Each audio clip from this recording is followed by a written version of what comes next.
ক্রিকেটের মহানায়ক শেষবারের মতো মাঠে নামবেন। সচিন টেন্ডুলকারের বিদায় টেস্টের আগে মুম্বাই তাই এখন আবেগের নগরী।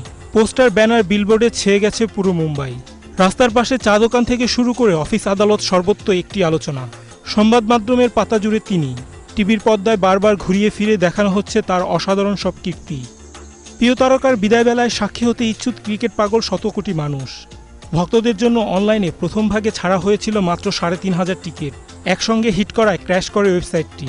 সাইবার ঝামেলা কেটে গেলে মাত্র ১.৫ ঘন্টায় শেষ হয়ে যায় সব। এক জীবনে খেতাব সম্মাননা কম পাননি। কেরিয়ারের শেষ প্রহরে এসে তার হৃদয় ছুঁয়ে গেছে মুম্বাই ক্রিকেট অ্যাসোসিয়েশনের একটি সম্মাননায়। মুম্বাইয়ের কান্ডিভিলি গ্রাউন্ডের নাম পাল্টে রাখা হয় সচিন টেন্ডুলকার জিমখানা ক্লাব। এমসিএর প্রেসিডেন্ট শারদ পাওয়াল, মহারাষ্ট্রের মুখ্যমন্ত্রী পৃথ্বীরাজ চৌহানকে ছাপিয়ে স্পটলাইনে তখন Sachin. Thank you very much for all the respect, all the care, all the love that you've showered me with.